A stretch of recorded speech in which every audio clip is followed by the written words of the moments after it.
Un saludo a todos y entonces continuando con la semana vamos a hablar el día de hoy acerca de algunas enfermedades más comunes de la boca, el esófago y de las glándulas salivales. Muy bien, ya hemos tocado varios tópicos acerca de estos temas, así que conocemos un poco de la estructura y de la función. Vamos a conocer entonces un poco de las enfermedades. Vamos a dar solamente algunas generalidades acerca de estas patologías, puesto que ustedes lo van a ver en otros cursos de integración, básicamente, ¿no? Pero es importante que conozcamos en el presente curso algunas notas acerca de esto. Bien, entonces como logro de esta sesión, tenemos que al final de la misma, el alumno es capaz de explicar de manera sencilla algunas enfermedades que corresponden a la boca, al esófago y las glándulas salivales. Muy bien, empezamos entonces con las enfermedades de la cavidad oral. Bueno, las enfermedades de la cavidad oral pueden ser enfermedades que corresponden a enfermedades inflamatorias e infecciosas, pueden ser de tipo proliferativas, y cuando hablamos de proliferación estamos hablando de enfermedades neoplásicas, ¿no es cierto? O pueden ser situaciones especiales en las cuales pueden haber ciertas manifestaciones en la cavidad oral. Ok, por ejemplo, la primera manifestación que podemos encontrar es el llamado o las llamadas aftas orales. Entonces es bastante frecuente la presentación de las aftas orales. Se presentan como lesiones de manera circular, tienen un halo eritematoso circular y tienen una base que es blanquecina o amarillenta.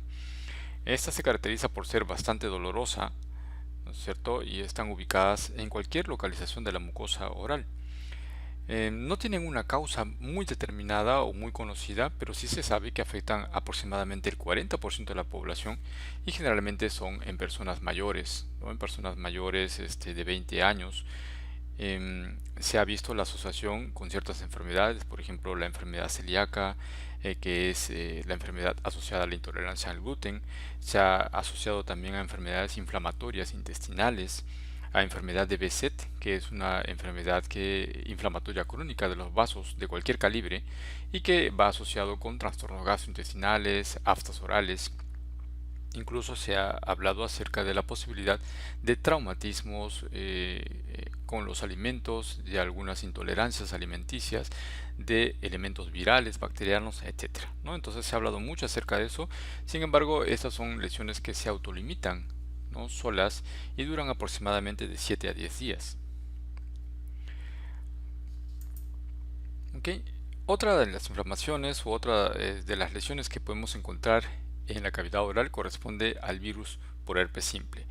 Ok, entonces el virus por herpes simple es, bueno, esta enfermedad es producida principalmente por el virus de tipo 1, ya clásicamente reconocido como el tipo oral. Sin embargo, se ha visto en los últimos tiempos un incremento de la incidencia por el virus de tipo genital, el virus tipo 2. ¿Ok? Y esto debido a las prácticas de tipo sexual, ¿no? Las infecciones ocurren generalmente en lo que se refiere al virus tipo 1, que es el más común, durante la niñez, aproximadamente 2 a 4 años, ¿no? Y el virus queda en latencia. Entonces, una vez que uno ha adquirido el virus queda latente dependiendo del estado inmunológico de la persona y queda latente en los ganglios en los ganglios sensitivos, y luego cuando se produce la inmunodeficiencia o la inmunodepresión, estos pueden volver a manifestarse clínicamente. 10 a 20% cuando debutan hacen una gingivoestomatitis herpética, la cual va de la mano con lesiones múltiples, generalmente generalizados en la cavidad oral, aunque muy dolorosos, asociados a fiebre, malestar general, y es la forma de debut que tienen alrededor de del 10 a 20% de la población. La reactivación del virus entonces, que está en latencia, se puede dar en cualquier momento, como dije, en la cual se produzca una inmunodepresión transitoria o una disminución de los niveles inmunológicos, ¿no? Si estamos hablando, por ejemplo, a nivel de la cara, vamos a ver que en el ganglio sensitivo del quinto par puede permanecer como un virus latente. Algunas manifestaciones que se pueden dar van a ir de la mano con las zonas de inervación del quinto par craneal, ¿no? Incluso a veces la manifestación de este herpes, que puede ser tan agresiva que puede incluso permanecer por mucho tiempo, una neuralgia, ¿no? La neuralgia que corresponde a la neuralgia del quinto par craneal. Se caracteriza por pequeñas vesículas de 1 a 3 milímetros que van a remitir espontáneamente alrededor de 7 a 10 días, ¿no? ¿Ok? Entonces las lesiones son característicamente como un racimo de uvas, como se ve aquí, son vesículas confluyentes que aparecen generalmente en la región labial, ¿ok? Pero pueden aparecer también en cualquier región, en cualquier parte de la mucosa oral. Muy bien, los factores que motivan la reactivación, por ejemplo, de estas lesiones durante el tiempo son traumas, alergias, la exposición a la radiación ultravioleta, por ejemplo, la exposición en el verano a mucho sol puede también llevar a esto. El estrés, por ejemplo, que está asociado a la inmunodepresión, infecciones respiratorias, el embarazo mismo, la menstruación, son causas entonces para que se pueda producir la reactivación. Y recuerden ustedes que esta es una infección que se da durante la niñez, ¿no? Y se da de contagio directo, ¿no? Muy bien. Otra de las lesiones que debemos de recordar que existen es la candidiasis oral. No, la candidiasis, refiriéndonos a la cándida es un saprofito que vive en la cavidad oral, así como vive en muchos lugares en la economía humana, ¿no? En las mujeres, por ejemplo, es bastante sabido que en la cavidad vaginal también pueden vivir como saprofitos. Entonces, la cavidad oral no es exenta entonces a diferentes bacterias y elementos micóticos. Sin embargo, mientras haya una inmunocompetencia adecuada, entonces estos elementos no van a proliferar más allá de lo normal. Sin embargo, entonces, dependiendo del estado de la inmunidad, dependiendo de la cepa de la cándida, dependiendo del uso de antibióticos desmesuradamente o el uso de corticoides, ¿no? Que van a alterar la flora propia de la cavidad oral, incluso el tratamiento quimioterápico que va a inmunodeprimir o algunas enfermedades inmunodepresoras como la diabetes mellitus. Entonces, todas estas condiciones van a hacer propicia que la candidiasis pueda proliferar más de lo debido. Y puede ser incluso cuando hay bastante compromiso de la inmunidad de la persona, pueden ser un foco de partida para infecciones sistémicas, ¿no? Esto en los inmunodeprimidos importantes. Aquí en esta imagen estamos viendo, por ejemplo, la llamada candidiasis oral, ¿no? En la cavidad oral, miren ustedes las placas blanquecinas que tienen un aspecto lácteo, que están adheridas a la mucosa. Miren la mucosa lingual, tenemos al fondo la orofaringe, ¿cierto? Entonces, estas placas o estas lesiones se caracterizan porque pueden ser desprendidas con cierta facilidad, o sea, se puede utilizar un bajalengua y se puede comprobar que estas se pueden desprender, dejando una base eritematosa, ¿no? Y esa es la característica que se ve en este tipo de lesiones. Ahora, ¿cuántos tipos de lesiones o cómo pueden manifestarse? Tres formas. Pseudomembranosa, que es la que hemos visto, ¿cierto? La forma de Muget, llamada Muget, la eritematosa o la hiperplásica. El Muget, que es la forma más frecuente, es la forma, es la forma en la que se observa en pacientes con inmunodeficiencia leve. O sea, no es necesario que haya un inmunocompromiso muy importante. Puede manifestarse en personas con inmunodeficiencia leve. Se caracteriza por tener una placa blanquecina, como hemos visto. Miren ustedes las placas que aparecen, placas blanquecinas, que al ser retiradas van a dejar una base eritematosa, que es lo mismo que decir una base rojiza, ¿no? Es la característica que tiene el Muget. Okay, muchas veces cuando hay inmunodepresión marcada, incluso puede haber Muget o la micosis se puede observar incluso en el esófago, ¿no? Llamado la candidiasis esofágica, que es bastante frecuente en inmunodeprimidos, visto por ejemplo en portadores de VIH. Muy bien, pasando a las lesiones proliferativas, vamos a ver que cuando hablamos de proliferativa estamos hablando a, a la formación o la nueva formación de tejido, ¿no es cierto? Que va a proliferar y va a formar lesiones tumorales. Ahora, las lesiones tumorales pueden ser benignas o malignas. En este caso estamos hablando de una proliferación de tejido conectivo llamado el fibroma. ¿Okay? Entonces se produce una hiperplasia de este tejido, ¿ya? Y esto se debe generalmente a traumas, son traumas crónicos que se van a dar. Por eso es que estas traumas se dan generalmente en la línea de la masticación o de la mordida. Entonces tienen que ver para ello el mal cierre de la mandíbula, por ejemplo, lesiones a repetición en personas mayores, por ejemplo, por el uso de prótesis que no están bien enmarcadas en la cavidad oral. Entonces puede llevar generalmente a traumas crónicos y esto se va a traducir en la presencia de estas lesiones tumorales, ¿no es cierto? Que si la vemos histológicamente se constituyen de tejido conectivo, ¿no? Fibroblastos y tejido conectivo. Entonces, como parte de una reacción por el efecto de la mordida crónica. Por eso es que están en la línea de la mordida. Corresponde a la mucosa oral, a las mejillas, la cara interna de las mejillas, ¿no es cierto? Y miren ustedes cómo ha proliferado esta lesión llamada fibroma. Muy bien, otra lesión tumoral benigna es el granuloma piógeno. Generalmente este granuloma piógeno es una lesión pediculada, significa que depende de una base o un pedículo, es producida por una proliferación de vasos sanguíneos. Entonces, esa es la característica más importante. Cuando la vemos histológicamente, vamos a encontrar muchos vasos sanguíneos proliferando. Es frecuente en los niños, en los adultos jóvenes y en las embarazadas. Y en las embarazadas lleva un nombre especial, ¿no? Épulis. Ese es el nombre que llevan las embarazadas. Puede crecer muy rápido, alcanzar gran tamaño, ¿no? Y puede incluso, debido a este crecimiento rápido, puede confundirse con un cáncer. Muy bien, aquí tenemos este granuloma piógeno, ¿no? Que tiene una base que puede ser incluso pediculada, ¿no? Miren la característica rojiza, puede verse incluso violáceo, porque recuerden que estamos hablando de proliferación vascular. Cuando vemos el corte histológico, efectivamente, miren ustedes, por fuera tenemos el epitelio o la mucosa de la cavidad oral y tenemos esta cantidad de elementos celulares que se traducen en proliferación vascular. Miren ustedes los vasos sanguíneos de diferentes tamaños que tienen hematíes o glóbulos rojos dentro, asociado a proceso inflamatorio, porque es frecuente que estas lesiones también se infecten o se erosionen, ¿no? Entonces, como parte de su evolución. Bien, otras lesiones que son importantes en la cavidad oral son las llamadas leucoplaquia o leucoplasia y la eritroplasia. ¿Ok? Lo van a encontrar también como términos como leucoplaquia o eritroplaquia, ¿ok? Que hace referencia a la placa blanquecina o a la placa rojiza. Entonces, en el caso de la leucoplasia o la placa blanca, este, esta lesión, ¿cómo la diferenciamos, por ejemplo, del Muget, que es la candidiasis? En el caso del Muget habíamos visto que son lesiones que pueden ser desprendidas. En este caso, por ejemplo, cuando utilizamos el bajalengua, son lesiones que no se desprenden. ¿Okay? Están presentes en el 3% de la población. 5 a 25% de estos casos son lesiones premalignas, o sea, el 25% de ellos pueden devenir en un cáncer, en una lesión maligna, y el principal factor asociado es el tabaco, el cigarrillo. Así es. Muy bien, la frecuencia es entre los 40 y 70 años de edad y la frecuencia es mayor en los varones respecto a las mujeres de 2 a 1.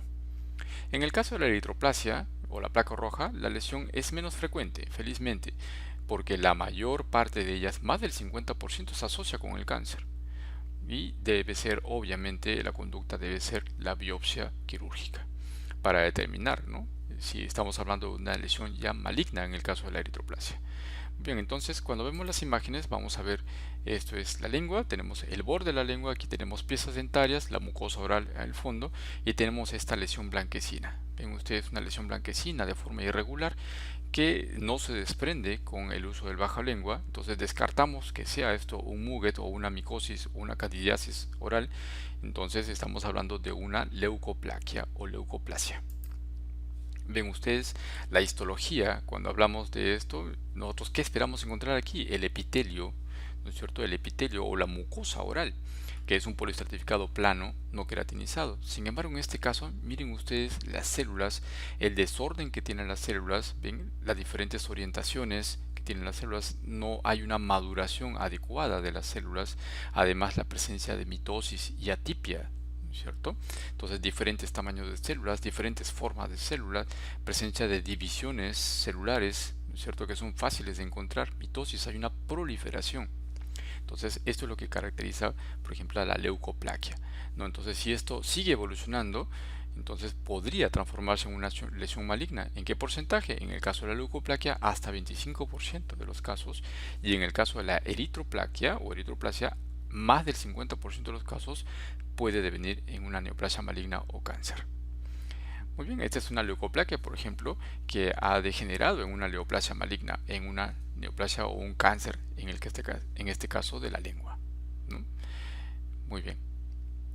Y esta es la lesión rojiza o la placa rojiza, la eritroplasia, ¿no?, que es de mayor cuidado todavía y esta obligadamente debe ser biopsiada, porque la asociación a neoplasia maligna es incluso más del 50%. Bien, entonces llegamos a la lesión maligna ¿Ok? Imagínense ustedes, ya tenemos todas las condiciones y se desarrolla una neoplasia. Entonces, el carcinoma escamoso es la neoplasia maligna más frecuente en la cavidad oral. Cuando decimos escamoso, eso se refiere al epitelio poliestratificado plano. ¿Ok? Podemos decir carcinoma epidermoide o carcinoma escamoso, que son similares. Muy bien, constituye más del 95% de los cánceres de la cavidad oral. ¿Ok? Son escamosos porque el epitelio es escamoso. Es la sexta causa de cáncer en el mundo, ¿no? El cáncer de la cavidad oral. La sobrevida es bastante menor, es menor al 50% en los 10 años, así que es bastante agresiva.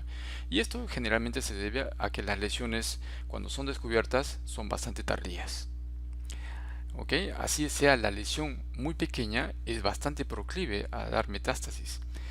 ¿Ok? Las lesiones pueden ser únicas o muchas veces pueden ser incluso múltiples. Algunas veces, perdón, es un poco más raro, pero algunas veces incluso pueden ser múltiples. Entonces, siempre que hay una lesión única, siempre la persona o el paciente debe recibir un control constante, ¿no es cierto?, en búsqueda de otras lesiones que pueden aparecer en la cavidad oral, ¿no? Y que pueden incluso dar un pronóstico peor a este paciente. Factores asociados, entonces nuevamente el tabaco, el alcohol que se potencian uno al otro, y también se ha identificado el virus del papiloma humano, ¿no? Al igual que produce cáncer o neoplasia maligna en el cuello uterino en la mujer, también puede ser protagonista del desarrollo de un cáncer escamoso en la cavidad oral. Muy bien, aquí estamos viendo la lengua.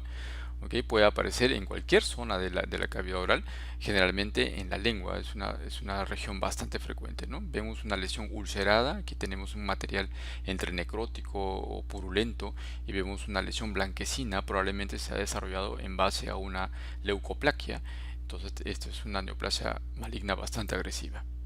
Cuando vemos la histología, recordamos nosotros el epitelio, ¿no? Un epitelio que recordamos policertificado, plano, no queratinizado. Ahora vemos una proliferación celular que está invadiendo el estroma, es decir, invade el resto de las capas, ¿no? El resto de las capas por aquí debajo, ¿no? Formando islas de células. Vemos islas pequeñas, islas grandes, incluso con formación de queratina, que es la particularidad que tiene este tipo de células, ¿no? Las células escamosas, formar queratina. Entonces esto es una neoplasia, ¿no? Es un carcinoma que deriva del epitelio, por eso se llama carcinoma escamoso o epidermoide. Igual aquí, en este mayor aumento, observen ustedes las células neoplásicas con un núcleo prominente. Vean ustedes las características de los núcleos.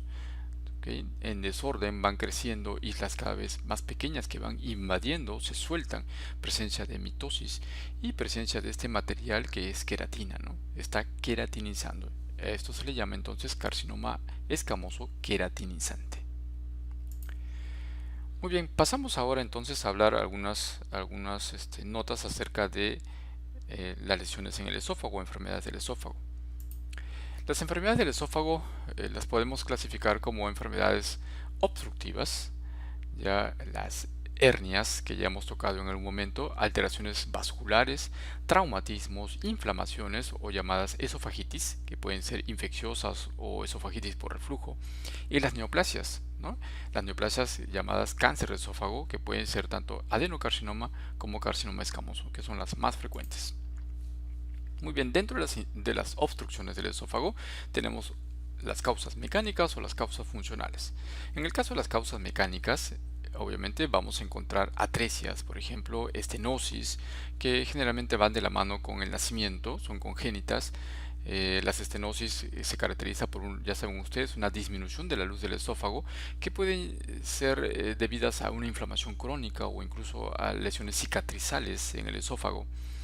Otras causas de obstrucciones pueden ser el reflujo, por ejemplo, que puede llevar a la formación de estenosis o por inflamación crónica.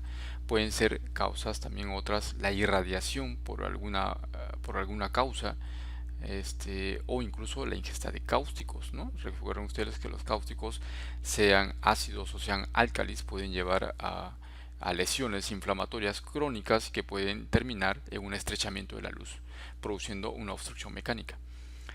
Entonces, la manifestación que vamos a tener en una obstrucción obviamente es la disfagia a los sólidos y si esto progresa, una disfagia hacia los líquidos. En el caso de las funcionales, esto hemos visto bastante, ¿no es cierto?, de causa muchas veces idiopática ya se produce un incremento del tono del esfínter esofágico inferior, de tal manera de que los alimentos no pasan a través del esfínter de manera fácil porque hay un incremento del tono. Entonces, muchas de las causas son desconocidas. Por ejemplo, otras de las causas funcionales es la llamada acalasia, en la cual lo que se va a producir es una disminución de las fibras que producen sustancias relajadoras, ¿no? Relajadoras del esfínter inferior. Recuerden ustedes que vimos cómo se alteran las células ganglionares a nivel del plexo mientérico de Auerbach, y también se alteran las fibras, que son las fibras que liberan sustancias peptidérgicas relajadoras, ¿no? Entonces, este desequilibrio que se produce al final lleva eh, a un aumento del tono del esfínter esofágico inferior, y a su vez también alteración de la motilidad en la pared del esófago, ¿no? Y esto es la llamada acalasia. Puede ser estas lesiones de forma adquirida, hemos comentado, por ejemplo, en el caso de la enfermedad de Chagas, no solamente con la presencia del megaesófago, sino también el megacolon, ¿no? Que es característico de esta enfermedad. Muy bien, aquí estamos viendo efectivamente la acalasia, ¿no es cierto? Vimos como el signo de la punta del lápiz o el signo del pico de ave es característico de la acalasia, ¿no? En la cual se produce un aumento del tono del esfínter esofágico inferior y una dilatación progresiva del esófago, ¿no? Causando el megaesófago. El Chatsky Ring o el anillo Chatsky, que obedece a su descubridor, ¿okay? Tiene una causa desconocida. Se habla de que puede ser un repliegue de la mucosa, es una formación membranosa que aparece en el esfínter esofágico, bueno, en el límite entre el esófago y el estómago, generalmente unos centímetros por arriba del diafragma o del hiato esofágico, y que, como ya he mencionado, tienen una causa no muy conocida, pero lo que va a producir es una disfagia, ¿no? Una disfagia por esta membrana que aparece a nivel del esófago inferior. Entonces, generalmente puede ir asociado incluso al fenómeno de reflujo crónico, ¿no? De reflujo crónico, y como consecuencia de esta inflamación crónica se puede producir este llamado Chatsky ring. ¿Okay? Y lo curioso es de que, bueno, aquí vemos algunas imágenes acerca de la acalasia. Vean ustedes la clásica imagen, ¿no? Una dilatación bastante marcada del esófago, y aquí el esfínter esofágico inferior, ¿no? Bastante adelgazado por una contracción, un aumento del tono del esfínter esofágico inferior. Esto es una imagen normal, ya con vario, como debería ser, y esto es lo anormal. Y esto es lo que mencionaba, ¿no? Como el Chatsky Ring, que es un anillo que aparece aquí, como su nombre dice, un anillo por arriba de la unión esófago-gástrica, ¿ya? Y que está asociado generalmente a una hernia yatal. ¿Okay? Entonces se asocia a la hernia yatal, y de manera curiosa, incluso la asociación que tiene a esto inicialmente produce reflujo, pero después, al producirse este fenómeno del Chatsky ring, entonces lo que va a disminuir justamente es el daño o este reflujo, que el contenido esofágico, perdón, gástrico, vaya hacia el esófago y disminuye el daño. Entonces, de alguna manera y de manera curiosa, incluso podría servir como una protección, ¿no? Parece curioso, pero puede terminar en un efecto protector contra el desarrollo del llamado esófago de Barrett, ¿no? Ok. Muy bien, aquí vemos el agente causante de la enfermedad de Chagas, que es el Trypanosoma cruzi. Aquí lo vemos ustedes, que obviamente lo conocen. Y tenemos el vector de la enfermedad, que es el Teratoma infestans, ¿no? Muy bien, las hernias hiatales, entonces, es la presencia de el estómago en la cavidad torácica a través del hiato esofágico, ¿no es cierto? Entonces, esta presencia del estómago puede darse, o generalmente se da por una alteración en los pilares del hiato esofágico, y esto puede condicionar obviamente al reflujo gastroesofágico. Existen dos tipos: uno puede darse por deslizamiento, o el otro que es del tipo paraesofágico, como vemos aquí, ¿no? Vemos aquí entonces deslizamiento, que es la primera, se desliza parte del estómago, y aquí vemos cómo es que se ha herniado gran parte del estómago formando una estructura paraesofágica, ¿no? Son las dos formas que van a condicionar obviamente a que haya un mayor reflujo gastroesofágico. Muy bien, otra de las patologías que ya podemos comentar son las varices esofágicas.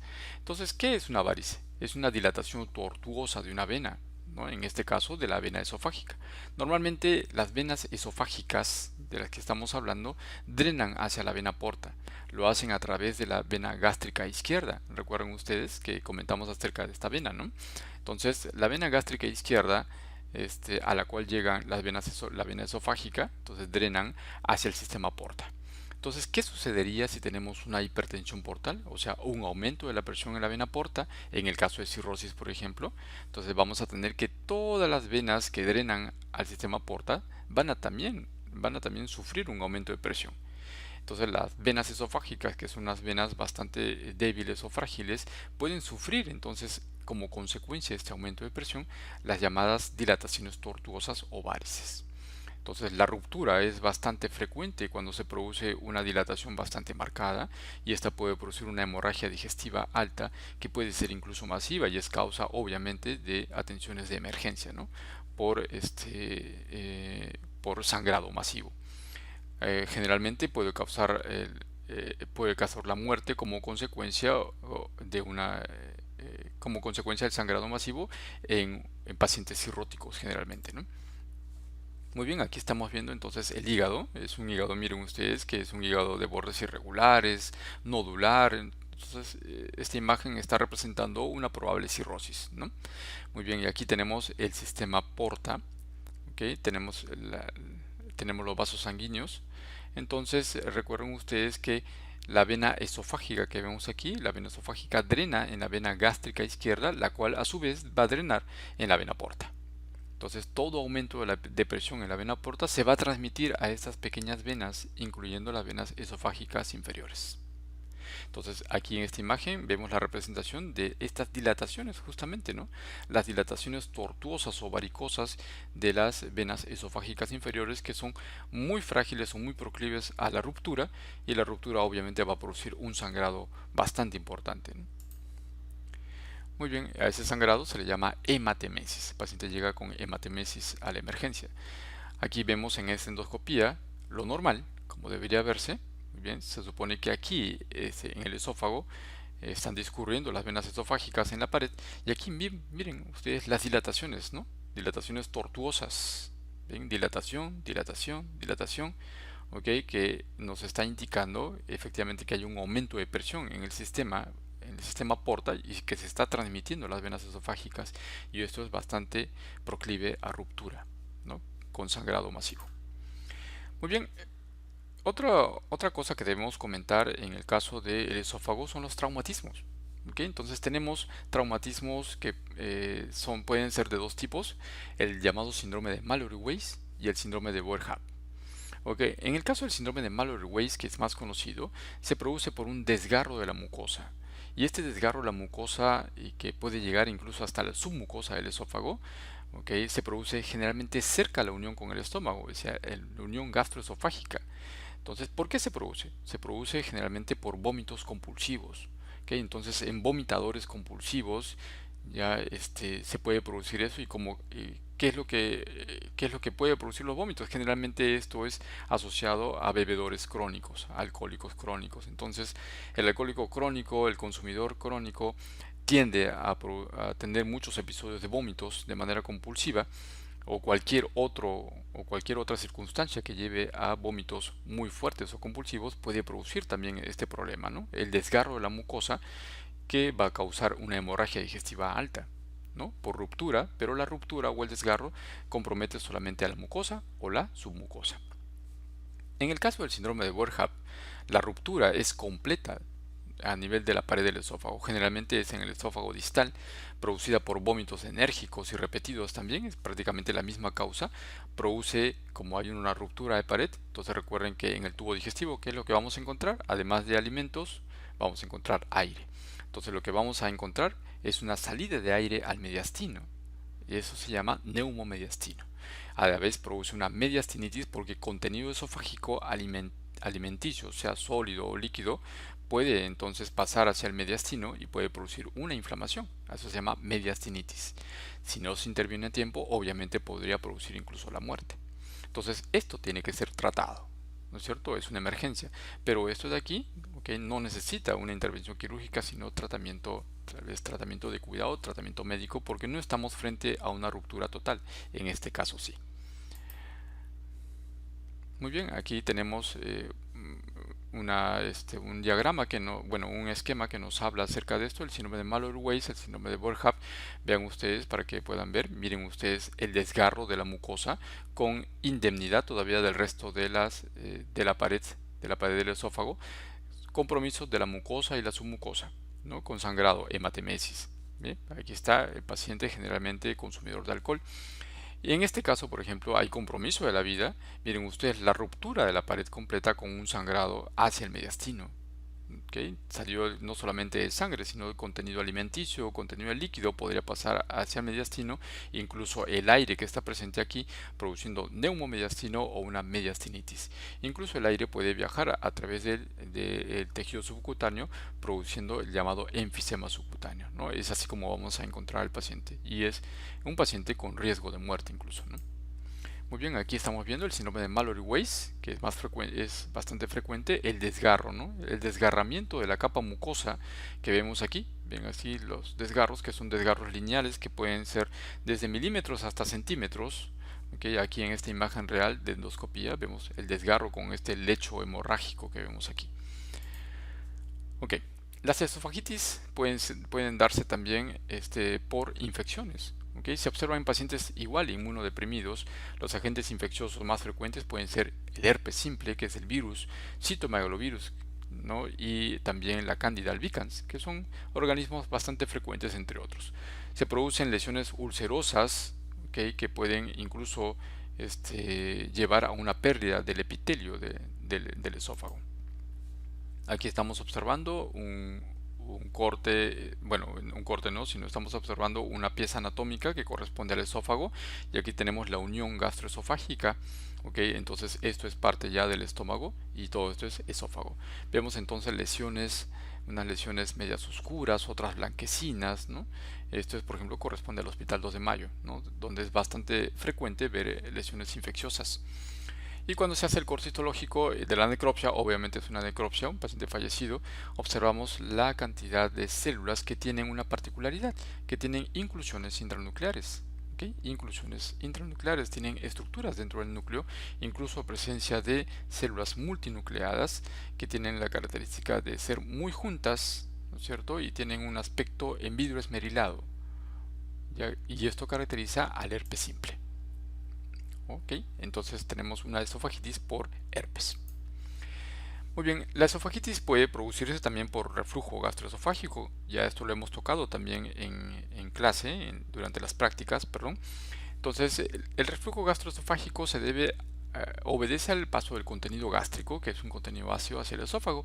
Obviamente va a dañar la mucosa porque el esófago no está preparado para recibir un contenido ácido.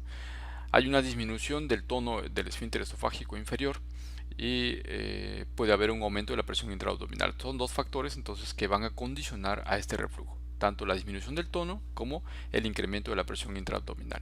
¿Qué factores pueden llevar a esto? El alcohol, el tabaco, la obesidad, los sedantes, el embarazo mismo, que es fisiológico, la hernia yatal que ya hemos mencionado, el vaciamiento gástrico lento, ¿no? En el caso de algunos alimentos, por ejemplo, que disminuyen el vaciamiento gástrico, y el gran volumen gástrico. ¿Okay? Muy bien, aquí vemos entonces cómo se produce el pasaje del contenido gástrico hacia el esófago, ¿cierto? A través de un esfínter esofágico inferior que ha perdido de repente la tonicidad o ha disminuido la tonicidad, o lo que se produce es un aumento del volumen gástrico, ¿cierto?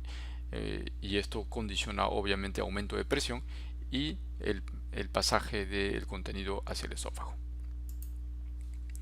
La esofagitis por reflujo gastroesofágico, ¿okay? Que es común en adultos mayores, en adultos mayores de 40 años, puede ocurrirse raramente en niños. Se presenta con un dolor tipo quemazón, llamada pirosis en el tórax anterior, ¿no? Además hay una disfagia, el paciente tiene dificultad para tragar los alimentos, una regurgitación de los alimentos, y esto es, ya saben ustedes, responsable del llamado esófago de Barrett, ¿no? Con la cronicidad entonces vamos a presentar este tipo de metaplasia, que es el cambio de epitelio. Miren ustedes, aquí tenemos el epitelio del esófago, el epitelio gástrico, ¿no? Es la mucosa gástrica. Entonces miren ustedes estas líneas que se van formando por cambio de epitelio. Esto es lo que llamamos metaplasia, es una línea metaplásica. Entonces aquí vemos histológicamente cómo efectivamente el esófago está siendo reemplazado por un epitelio que no le corresponde. Es un epitelio más resistente, entonces a este cambio de epitelio llamamos metaplasia. Y además observamos la presencia no solamente de un epitelio cilíndrico, sino la presencia de células caliciformes. Ya hemos hablado de las células caliciformes, ¿no es cierto? Muy bien, entonces esta característica con la presencia de las células caliciformes me hablan contundentemente de manera, desde el punto de vista histológico, de que esto corresponde a un esófago de Barrett. Muy bien, viendo endoscópicamente vemos ustedes cómo hay un eritema aquí de manera geográfica que se está dando, y esto es la mucosa normal. Vemos mucosa normal en rosado y este eritema que corresponde al epitelio metaplásico. Es lo que caracteriza al esófago de Barrett. Entonces, generalmente cuando se hace la endoscopía se toman biopsias o muestras seriadas de las zonas para determinar o para determinar histológicamente la presencia de este esófago de Barrett o alguna lesión además, ¿no?, premaligna o maligna que ya puede estar dándose. Muy bien, dentro de las neoplasias de esófago tenemos el adenocarcinoma, por ejemplo.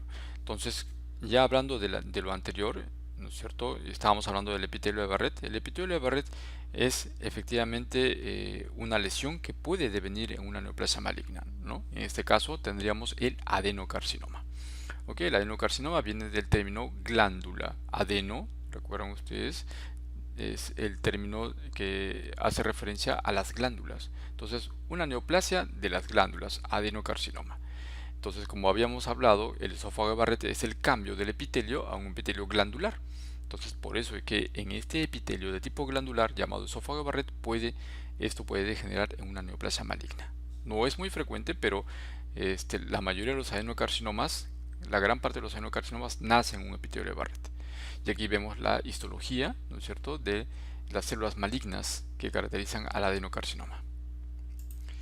Ok, otra de las neoplasias frecuentes en el esófago es el carcinoma escamoso. Recuerden ustedes que el epitelio del esófago es un epitelio poliestratificado, ¿no es cierto? Entonces nuevamente nos encontramos con este epitelio y el carcinoma que nace de este epitelio, el carcinoma escamoso. Común en los varones mayores de 45 años, afecta generalmente el tercio medio del esófago, tercio medio del esófago, a diferencia del adenocarcinoma que afecta el tercio inferior, porque ahí vamos a encontrar la zona metaplásica. Este afecta el tercio medio.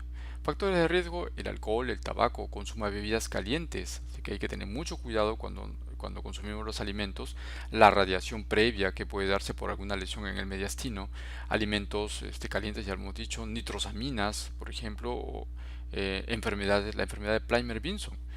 Esto lo habrán visto ustedes en hematología, en su curso de hematología, Plymyer-Vinson, que va de la mano con deficiencia vitamínica, deficiencia de hierro, ¿no es cierto? En la anemia ferropénica vamos a tener entonces el desarrollo de esta membrana esofágica en la parte superior que puede producir incluso disfagia, y esto obedece a la enfermedad de Plymyer-Vinson, que también es una lesión que puede significar un riesgo para el desarrollo del carcinoma escamoso. La forma de las células son similares a las escamosas porque estamos viendo que deriva del epitelio escamoso, pueden producir disfagia, obstrucción, y la sobrevida a 5 años es menor del 10%. O sea, es bastante agresivo también, ¿no? Muy bien, esto quería comentarles. La membrana, en el caso de la enfermedad de Plymyer-Vinson, vean ustedes la membrana que se forma, una lesión membranosa que prácticamente disminuye la luz del esófago, y esto se da en la parte superior del esófago. El nombre de Plymyer-Vinson también además del nombre de Plymyer-Vinson, también se le conoce como Patterson-Kelly, Patterson-Kelly o Plymyer-Vinson, ¿no? Entonces hablábamos de que esto guarda relación con déficit nutricional de hierro, ¿no? En las anemias ferropénicas crónicas podemos encontrar esta formación que predispone incluso al carcinoma escamoso. Muy bien, aquí tenemos una imagen, ¿no?, el esófago. Miren ustedes la estenosis que se ha formado, el estrechamiento de la luz, una obstrucción mecánica por una neoplasia que está proliferando. Aquí tenemos la neoplasia, y cuando vamos a la histología vemos la proliferación efectivamente de células que remedan el epitelio, un epitelio escamoso, ¿no?, Por eso se le llama cáncer, carcinoma escamoso o carcinoma epidermoide. Muy bien, y por último, algunas palabras acerca de las enfermedades en las glándulas salivales. Ok, la serostomía es la llamada sequedad de la cavidad oral. Okay, la sequedad de la cavidad oral, y obviamente sabemos que la cavidad oral tiene que estar lubricada y es importante la lubricación por la saliva. Entonces, la disminución de la producción de la saliva, la llamada boca seca o el síndrome Zika, como lo van a encontrar, okay, las causas para esto está a la cabeza el síndrome de Sjögren, que es una enfermedad autoinmune que va a llevar a una destrucción de las glándulas salivales. La radioterapia, como un efecto secundario, ¿no es cierto?, en el tratamiento de cualquier lesión o cáncer en la cabeza, puede llevar como efecto secundario a una alteración también de las glándulas salivales, produciendo la serostomía. Algunos fármacos que también están asociados a la disminución de la producción de saliva, por ejemplo los anticolinérgicos, produce obviamente la sequedad de la cavidad oral o la falta de la saliva va a producir caries dental, ya sabemos por qué, va a producir o puede producir candidiasis, dificultad para la deglución y el habla incluso, ¿no es cierto? Porque altera la formación en este caso del bolo alimenticio. Este es un caso de inflamación de la glándula parótida, ¿no? La glándula parótida que se encuentra, ya saben ustedes, ubicada en el ángulo, en el ángulo de la mandíbula. Recuerdan ustedes que por detrás tenemos el músculo esternocleidomastoideo, está descansando o sobre el músculo macetero y está en relación con el séptimo par craneal. ¿Ok? Vemos aquí la llamada papera, clásicamente, que obedece a la parotiditis, ¿ok? Inflamación de la glándula parótida. Entonces, es una infección viral, obviamente, ¿no?, que produce la parotiditis. Pueden producirse no solamente por infecciones virales, sino por infecciones bacterianas como el estafilococo, ¿okay? O puede producir una inflamación, en el caso del síndrome de Sjögren, que es una inflamación de tipo autoinmune. Puede haber una cialolitiasis. Litiasis viene del lito, ¿no?, de piedra. Entonces, pueden producirse cálculos a nivel de los conductos excretores. ¿Ok? Por una alteración en las concentraciones de iones pueden producirse entonces concreciones o formación de estos cálculos en los conductos que pueden llevar a obstrucciones. Puede producirse el llamado mucocele, que es una oclusión o ruptura del conducto excretor, pero en este caso estamos hablando de glándulas menores. Que recuerden ustedes que las glándulas menores están distribuidas en gran parte de la cavidad oral. Entonces se acumula la saliva en la mucosa y van a producir lesiones visibles llamadas mucoceles. Muy bien, en esta imagen estamos observando, miren ustedes, una lesión inflamatoria o incremento de volumen en el caso de la glándula parótida. Ya la afectación obedece a un síndrome de Sjögren. Generalmente están asociados a otras enfermedades autoinmunes, ¿no? Acompañan a otras enfermedades autoinmunes. Cuando vemos la histología, observamos que prácticamente la glándula está siendo reemplazada por estos elementos. Vemos todas estas células que son células inflamatorias, linfocitos y plasmocitos. ¿Okay? Plasmocitos porque los plasmocitos van a producir anticuerpos y los anticuerpos están orientados o dirigidos contra las mismas células acinares. Entonces destruyen las glándulas prácticamente o las células acinares que producen la saliva. ¿Okay? Mientras que lo que vamos a encontrar solamente son algunos conductos que son más resistentes, ¿no? Más resistentes que los acinos. Los acinos se destruyen primero. Es por eso que la producción de saliva decae progresivamente conforme se van destruyendo. ¿Okay? No solamente hay destrucción de las glándulas salivales, sino también el mismo fenómeno va a suceder, por ejemplo, a nivel de las glándulas lagrimales.